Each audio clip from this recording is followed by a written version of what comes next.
Assalamualaikum warahmatullahi wabarakatuh. Saya akan menjelaskan mengenai manusia purba di Indonesia dan di luar negeri dalam video kali ini. Ini merupakan materi sejarah peminatan kelas 10 IPS. Jenis-jenis manusia purba yang ada di Indonesia itu ada 3 jenis. Yang pertama adalah Meganthropus paleojavanicus. Yang kedua itu ada Pithecanthropus, sedangkan yang ketiga adalah Homo. Kemudian Meganthropus itu ada Meganthropus paleojavanicus yang ditemukan di Sangiran. Kemudian Pithecanthropus itu ada Pithecanthropus robustus, Pithecanthropus erectus, Pithecanthropus dubius, kemudian ada Pithecanthropus mojokertensis. Sedangkan Homo di sini ada Homo javanensis, Homo soloensis, Homo sapiens atau Homo wajakensis, yang terakhir ada Homo florensis. Kemudian di sini ada peta penemuan fosil manusia purba di Indonesia. Di sini ada di Ngandong, kemudian ada di Surakarta, kemudian ada di Trinil, kemudian ada di Mojokerto, kemudian ada di Wajak. Nah, ini berada di Jawa Timur dan juga ada beberapa di Jawa Tengah. Nah, terbesar saat ini Museum Manusia Purba itu berada di Sangiran. Kita bahas yang pertama, itu adalah Meganthropus paleojavanicus. Merupakan manusia Jawa tertua yang berbadan besar. Penemunya itu adalah von Koenigswald. Tempat ditemukannya itu di Sangiran, Lembah Sungai Bengawan, Solo. Ciri-ciri dari Meganthropus paleojavanicus, badannya besar, keningnya menonjol. Nah, ini bisa dilihat dalam gambar. Kemudian rahangnya besar dan kuat, memiliki tulang pipi yang tebal. Kemudian makanan utamanya itu adalah tumbuhan dan buah-buahan. Nah, mereka hidup dengan cara food gathering atau mencari dan mengumpulkan makanan. Nah, jenis yang kedua adalah Pithecanthropus atau manusia kera. Hidup dengan cara food gathering dan berburu. Pithecanthropus terbagi ke dalam beberapa jenis, yaitu Pithecanthropus mojokertensis, Pithecanthropus robustus, dan juga Pithecanthropus erectus, dan juga Pithecanthropus yang tadi sudah disebutkan di awal. Ciri-cirinya yang pertama itu adalah badannya tegap, kemudian keningnya masih menonjol, bertinggi badan kisaran 165 sampai dengan 180 cm, memiliki rahang yang besar dan kuat, tidak mempunyai dagu, kemudian hidup dengan cara food gathering, volume otaknya kisaran 750 sampai 1300 cc. Pithecanthropus mojokertensis. Penemunya itu adalah von Koenigswald dalam bentuk tengkorak anak-anak yang berusia 5 tahun. Tempat itu berada di Mojokerto.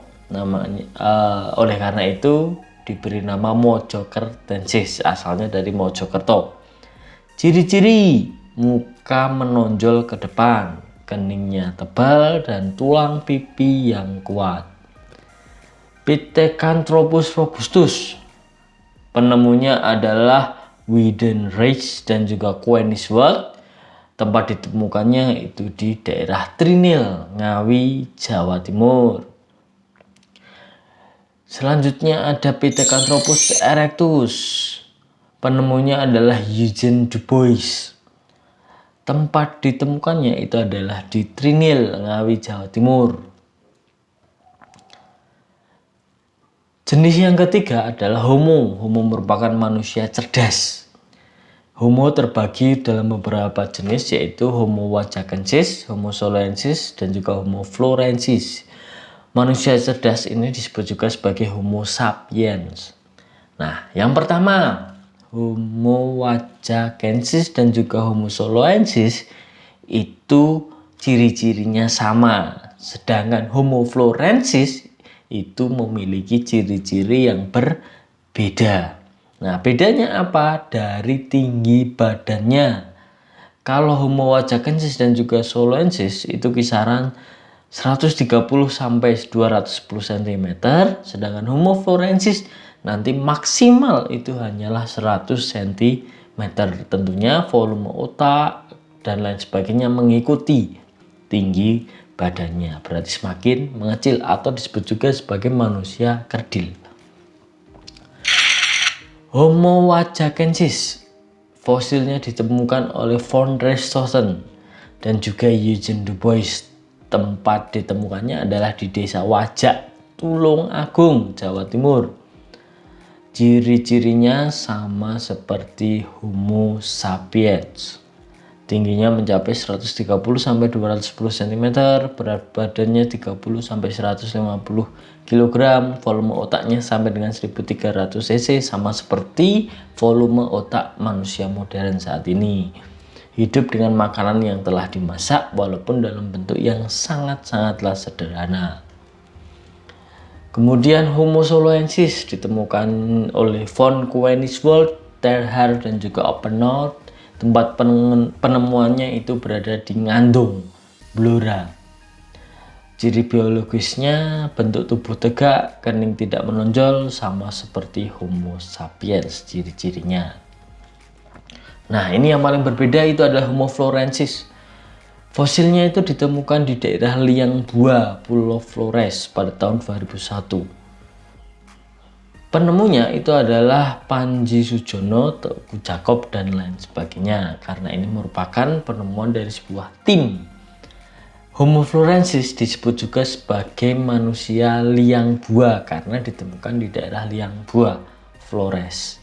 Nah, ciri biologisnya itu yang paling sederhana itu adalah berbadan kerdil. Kemudian tinggi maksimal 100 cm. Nah, di gambar ini sudah terlihat bagaimana Homo sapiens, Homo neanderthalensis dan juga Homo florensis perbedaannya. Kemudian manusia purba yang berasal dari luar Indonesia. Yang pertama dari Cina. Namanya Homo pekinensis atau sering disebut sebagai Sinanthropus pekinensis atau manusia dari Peking karena ditemukan di Sungai Peking, Cina. Yang menemukan adalah Da Vincent Black tahun 1927. Sinanthropus pekinensis itu sejaman dengan Pithecanthropus erectus di Indonesia. Itu satu zaman. Kemudian di Afrika itu ada Australopithecus africanus. Penemunya Raymond Dart. Tempat ditemukannya itu di desa Tau, Buseland. Kemudian ada Homo rhodesiensis. Penemunya Robert Broom. Itu tempat ditemukannya di Gua Broken Hill. Di Eropa itu ada Homo neanderthalensis. Penemunya itu adalah Rudolf Virchow di Jerman, lembah Neander tempat ditemukannya. Kemudian ada Homo heidelbergensis. Penemunya Dr.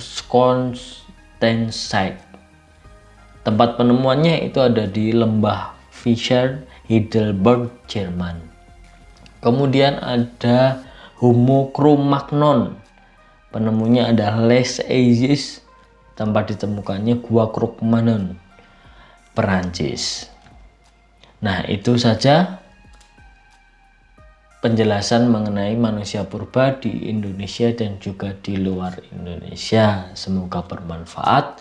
Tunggu video saya selanjutnya. Terima kasih.